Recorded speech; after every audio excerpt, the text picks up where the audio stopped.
Money has a way of revealing what lies beneath the surface of our hearts. It can be a source of blessing or a source of stress, depending on how we handle it. But one thing is certain: how we manage our financial matters should not be on public display for everyone to see. In a world where people often measure success by material possessions, there is a temptation to broadcast financial victories or even struggles. But I'm here to tell you today that not everything about your finances needs to be shared. Some things are meant to be kept between you, your household, and God. Proverbs 21:20 says, "The wise store up choice food and olive oil, but fools gulp theirs down." This verse reminds us that wisdom involves preparation, stewardship, and discretion.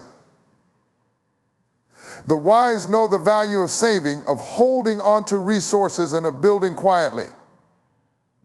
But fools, driven by impulse or the desire for validation, squander what they have. Broadcasting your financial status, whether in surplus or in lack, can expose you to unnecessary scrutiny, envy, and even exploitation.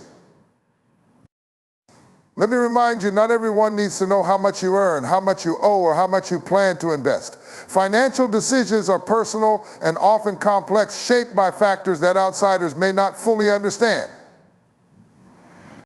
When you make your financial matters public, you invite opinions that may not align with the wisdom God is giving you. Some will question your decisions, while others may try to impose their perspective. And sometimes even well-meaning advice can derail you from the path God has laid out for your finances. There is also a spiritual principle in keeping financial matters private. Jesus said in Matthew 6:14, "Be careful not to practice your righteousness in front of others to be seen by them. If you do, you will have no reward from your Father in heaven. When you give to the needy, do not let your left hand know what your right hand is doing." This passage speaks to the heart of financial stewardship. Whether in generosity, saving, or investing, do it with humility and discretion. In today's culture, there is a push to flaunt success.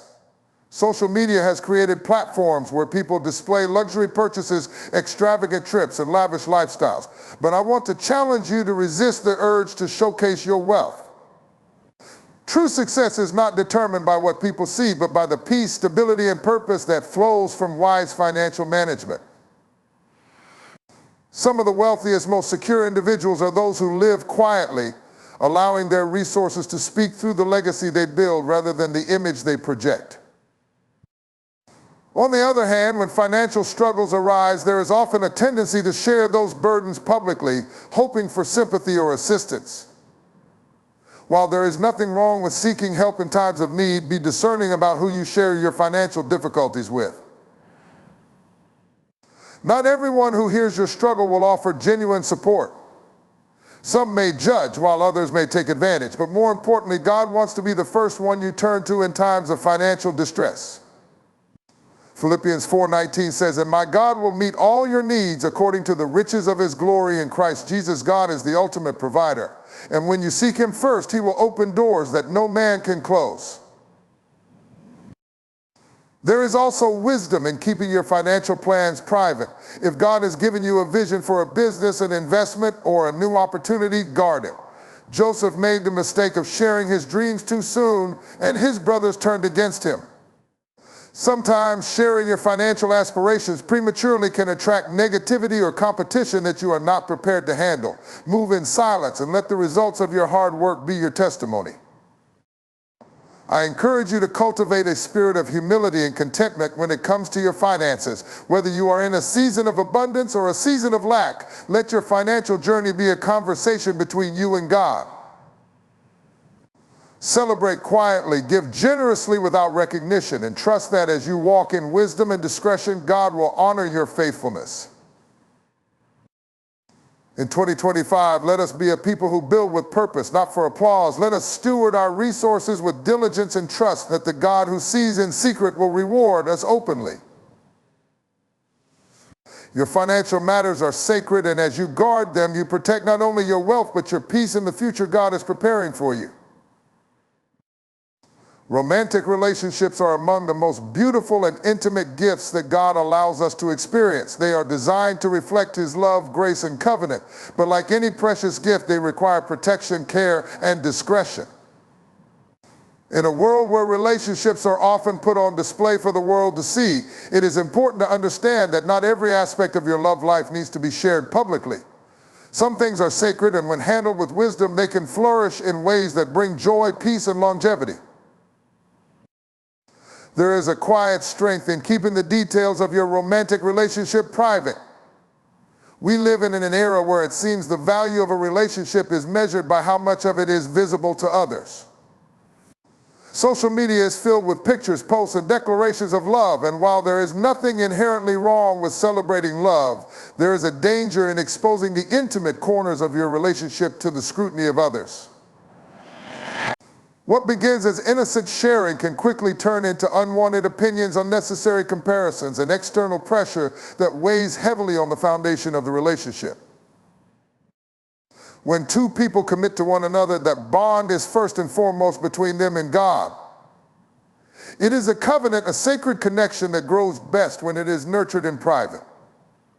Ecclesiastes 4:12 says, though one may be overpowered, two can defend themselves. A cord of 3 strands is not quickly broken. That third strand in any healthy relationship is God, and when he is invited into the center of the relationship, it becomes stronger, more resilient, and less susceptible to external attacks.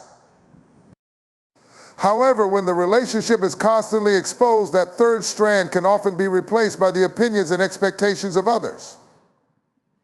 Friends, family, and even strangers can begin to insert their perspectives, and before you know it, the relationship begins to shift in response to those voices rather than staying grounded in the foundation it was built upon. Privacy allows the relationship to grow organically without unnecessary interference. Additionally, keeping romantic matters private protects the relationship from unnecessary comparison. One of the greatest enemies of contentment is comparison. When you constantly see other couples broadcasting their love, their vacations, and their grand gestures, it can create unrealistic expectations within your own relationship. What others portray publicly is often a curated version of reality. Every relationship has its struggles, but those struggles are rarely shared for the world to see. If you are not careful, you may find yourself longing for a version of love that is more fantasy than reality. Keeping your relationship private allows you to focus on what is real, not on what is performative. Privacy in romantic relationships is also important during times of difficulty. Every couple will face challenges, misunderstandings, and conflicts. When those moments are kept within the boundaries of the relationship, they become opportunities for growth, healing, and reconciliation. But when disagreements are aired publicly or shared with too many people, they can create deeper wounds that are harder to heal. James 1:19 reminds us everyone should be quick to listen, slow to speak, and slow to become angry. Handling conflicts with patience and grace behind closed doors reflects maturity and respect for the relationship. Furthermore, privacy protects the dignity of both individuals. In moments of frustration or disappointment, it may feel tempting to vent to friends or share frustrations online. But doing so can tarnish the image of your partner and create lasting impressions that persist long after the conflict has been resolved.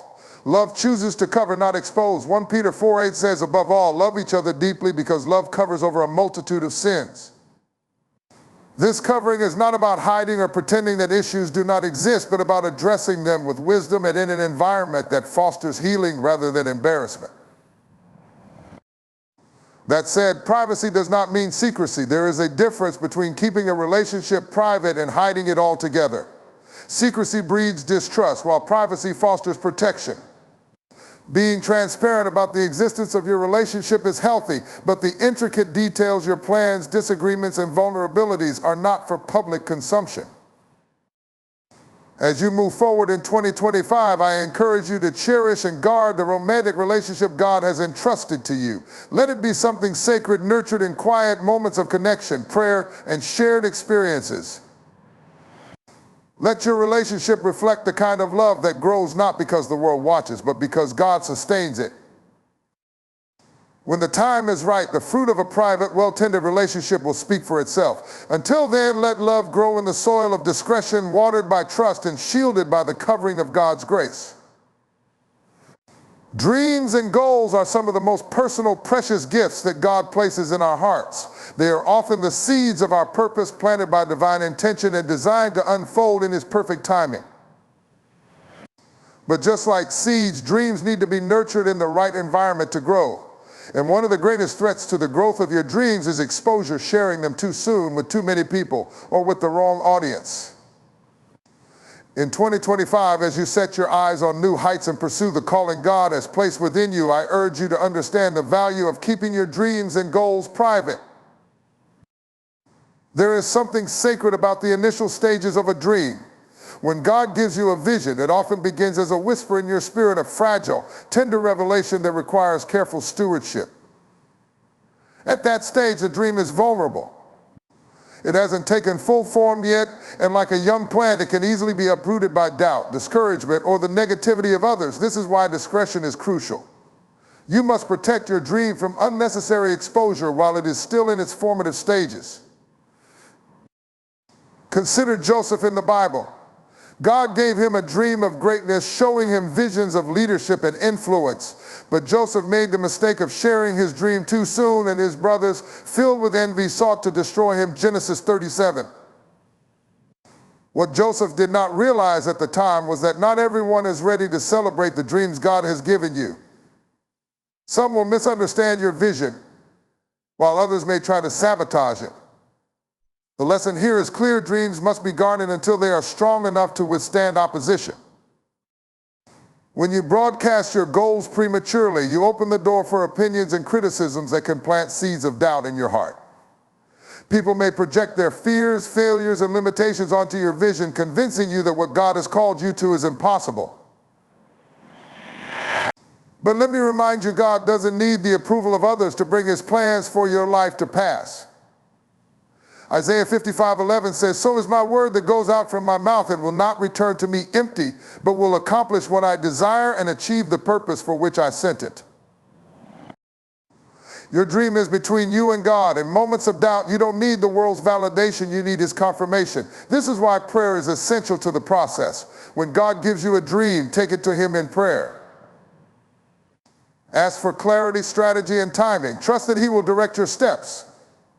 Proverbs 3:5-6 reminds us to trust in the Lord with all your heart and lean not on your own understanding. In all your ways submit to Him, and He will make your path straight. Another reason to keep your goals private is that dreams often require preparation behind the scenes. There is a season of development that no one else sees. The late nights, the sacrifices, the study, and the planning, these are all part of the process, but they are not meant to be displayed for applause. Publicity can lead to pressure, and pressure can lead to compromise. When you feel the need to prove yourself to others, you risk altering the dream to fit public expectations rather than God's original design. Jesus Himself modeled this principle. Before He began His public ministry, He spent 30 years in obscurity. His greatest miracles were preceded by quiet preparation. And even during His ministry, He often withdrew to solitary places to pray and seek the Father, as Luke 5:16. The Son of God understood the importance of private preparation before public manifestation. If Jesus embraced the value of secrecy in fulfilling His mission, how much more should we? But let me be clear, keeping your dreams private does not mean keeping them inactive. There is a difference between privacy and procrastination. Protecting your goals doesn't mean you sit on them forever. It means you cultivate them quietly until the time is right. Ecclesiastes 3:1 reminds us there is a time for everything and a season for every activity under the heavens. The key is to know which season you are in. In 2025, I challenge you to move in silence. Let your progress speak for itself. Focus on the work, not the recognition. Allow God to open doors at the appointed time. And when that moment comes, the fruit of your labor will be undeniable. Your dream is a sacred trust. Guard it, nurture it. And when the time is right, release it with confidence, knowing that what God has planted in you will bear fruit in its due season. Let your goals be rooted in faith, shielded by prayer, and carried forward by God's grace. In life, every step forward carries weight. The decisions we make, the paths we choose, and the moves we plan can shape not only our future, but the legacy we leave behind. That's why the next move you make, whether in your career, relationships, or personal growth, deserves careful thought, prayer, and most importantly, discretion. Not every next move needs to be announced.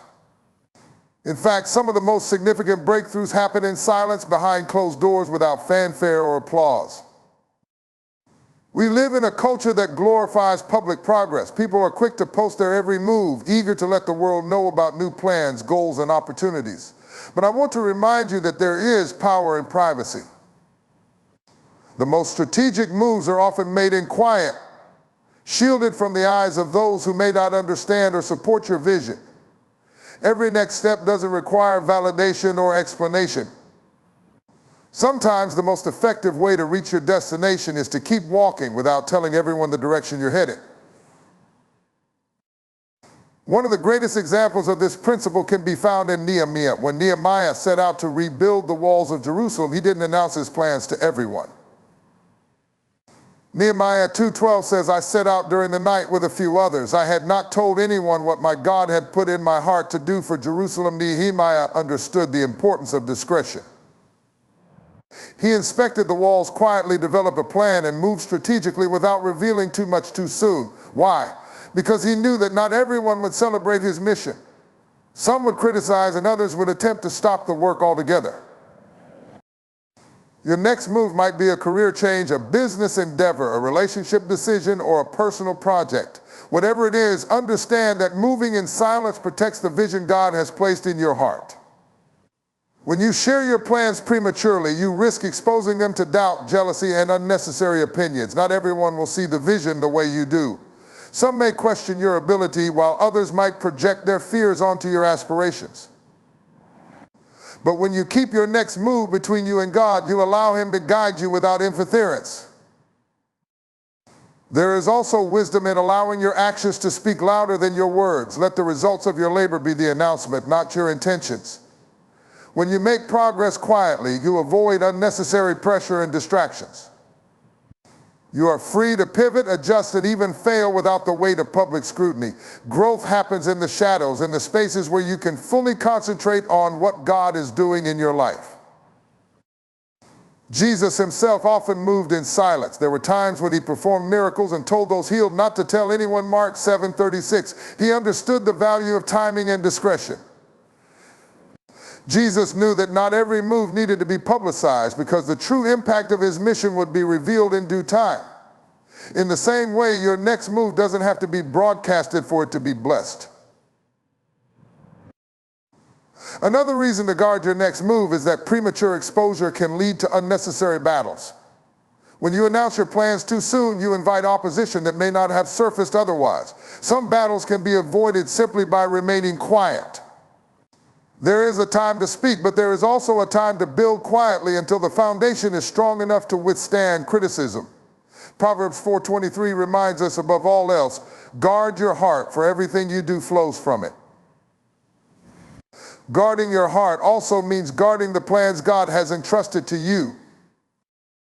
This doesn't mean you can't seek wise counsel or confide in trusted individuals. There is wisdom in seeking guidance from mentors or those with experience. But even in that, be selective. Choose people who will pray with you, encourage you, and speak life into your plans. Avoid sharing your next move with those who have a history of negativity, doubt, or gossip. As you step into 2025, I encourage you to embrace the discipline of moving in silence. Trust that God is working behind the scenes, even when others can't see it. When the time is right, he will reveal the fruits of your labor in a way that brings glory to him and confirms the path you've taken. Remember, the most powerful moves are often the ones made quietly with intention and faith. Let your next move be a reflection of your trust in God's timing and his ability to open doors that no man can shut. Keep building, keep believing, and know that the right move made in the right way will lead to a future filled with purpose and fulfillment. There are moments in life when the weight of our struggles feels overwhelming. The battles we face internally and externally can leave us searching for comfort, for relief, for someone to understand. And while it's natural to want to reach out to find someone to lean on, I must remind you today that not every struggle needs to be shared with the world. There is a sacredness in suffering that the public eye cannot comprehend. Sometimes the trials you endure are not meant to be broadcasted. They are meant to be carried in the quiet place between you and God. We live in an era where vulnerability is often mistaken for strength, where people are applauded for laying bare the most intimate details of their lives. But I want to challenge that notion today. Real strength is not always found in exposure, it is found in endurance. When you share your struggles with too many people, you risk allowing opinions to shape your perception of the trial. And let me tell you, not everyone who hears your story will pray for you. Some will gossip. Some will criticize, and some will secretly rejoice in your hardship. Not everyone is equipped to handle the weight of what you're going through. That's why God invites us to the secret place. Matthew 6:6 says, but when you pray, go into your room, close the door, and pray to your Father who is unseen. Then your Father who sees what is done in secret will reward you. There is power in privacy. When you take your struggles to God in the quiet of your heart, you position yourself for divine intervention. The world may offer sympathy, but God offers solutions. The world may listen for a moment, but God will walk with you through the entire journey. Think about Jesus in the Garden of Gethsemane. As he faced the most difficult moment of his earthly life, he took only a few disciples with him. Even then, he separated himself to pray alone. Why? Because there are certain battles that require isolation. Jesus understood that while the disciples could watch and pray, the burden of the cross was his alone to bear. In the same way, there are some struggles in your life that only you and God can walk through. When you share your struggles prematurely, you risk exposing yourself to unnecessary voices. People will speak from their experience, their pain, and sometimes even their ignorance. But the Holy Spirit speaks from truth, wisdom, and love. That is why guarding your struggles is an act of spiritual discernment. You must ask yourself, who has the authority to speak into my pain? There is also something deeply transformative about allowing God to deal with you in private. When Jacob wrestled with God in the middle of the night, no one else was present. It was in that solitary struggle that Jacob's identity was changed, and he became Israel. Had he sought the counsel of others in that moment, he may have missed the encounter that reshaped his destiny. Some of the greatest transformations in your life will happen in hidden places. The world doesn't need to see every tear you cry. They don't need to witness every sleepless night, every moment of doubt, or every question you wrestle with. God sees it all, and he honors those who bring their burdens to him in faith. I know the temptation to share is strong. You want someone to validate your pain. You want someone to tell you that you're not alone. But I encourage you to remember that validation from people is temporary, while healing from God is eternal. Sometimes God allows isolation so that he can become your source of comfort and strength. Let me be clear, there is nothing wrong with confiding in trusted friends or seeking wise counsel. But wisdom is knowing the difference between sharing for healing and sharing for attention. Ask yourself, am I sharing this because I need guidance or because I want sympathy? One leads to growth, the other leads to distraction. As you walk through 2025, I urge you to cherish the value of privacy. Let your personal struggles become the foundation of a deeper relationship with God. Take them to the secret place. Wrestle with them in prayer. And trust that the God who sees what is done in secret will bring a public victory in his perfect time. Family is one of the greatest blessings that God gives us, but it is also one of the most delicate areas of our lives. The people closest to us are the ones who know our strengths, but they also see our weaknesses. They know our victories, but they are witnesses to our flaws. And because of that, family conflicts can cut deeper than any other type of disagreement. But as we walk through life, we must remember that not every argument, misunderstanding, or moment of frustration needs to be displayed for others to see. We live in a world where transparency is often mistaken for authenticity. People are quick to share their family struggles on social media or with friends, believing that openness will bring relief. But let me tell you something, some conflicts are meant to be handled within the four walls of your home. There is a covering that God places over family, and it is not meant to be lifted by public opinion. The Bible tells us in Proverbs 17:9, whoever would foster love covers over an offense, but whoever repeats the matter separates close friends when conflict arises. Love seeks to cover it, not expose it. It is not about ignoring the issue or pretending everything is perfect, but about preserving the unity that God desires for families. Love doesn't gossip, it guards. Love doesn't broadcast, it bridges. When you share your family's conflicts with others, you invite external voices into an internal matter. And let me tell you, not everyone who listens to your story has your family's best interest at heart. Some may listen out of curiosity, others out of judgment, and a few may even use that information against you. Protecting your family's dignity is an act of spiritual maturity. Think about Noah in the Old Testament. After the flood, Noah made a mistake. He drank too much and lay uncovered in his tent. One of his sons, Ham, saw his father's vulnerability, chose to expose it to his brothers. But the other two sons, Shem and Japheth, walked in backward and covered their father without looking at his shame. God honored the sons who chose to cover their father rather than expose him. The lesson here is powerful when you see the flaws of those in your family. Will you choose to expose them or cover them with love? Conflict within a family is inevitable because we are all human. We all fall short. But the strength of a family lies in its ability to handle those conflicts with grace and discretion. Jesus himself said in Matthew 18:15, if your brother or sister sins, go and point out their fault. Just between the two of you, he didn't say take it to the town square or post it for the world to see. He said to deal with it privately with the goal of reconciliation. There is healing that comes when conflicts are addressed in love and in private. Some things are too sacred to be shared. A misunderstanding with your spouse, tension with your children, or a disagreement with your siblings are not matters for the public. They are opportunities for growth, forgiveness, and restoration within the family unit. Sometimes the hardest thing to do is to hold your tongue when you feel wronged. You want the world to know your side of the story. You want people to take your side and validate your hurt. But let me remind you, validation from the world cannot heal the wounds of the heart. God is the healer, and he often works best when the noise of public opinion is silenced. It is also important to recognize that sharing family conflicts can create divisions that are difficult to repair. Words cannot be unsaid.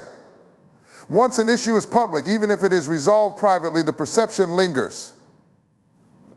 Relationships can be damaged not because of the conflict itself, but because of how it was handled. As you step into 2025, I encourage you to be a protector of your family. Be the one who speaks life over your home, who prays for those you love, and who guards the sanctity of your family's unity. If there is conflict, seek resolution in the presence of God. Invite him into the situation before you invite others. Your family is a gift, and every gift must be handled with care. Let love cover the offenses, let grace soften the edges, and let wisdom guide you in every conflict. In doing so, you will not only protect your family, but create an atmosphere where healing and peace can thrive.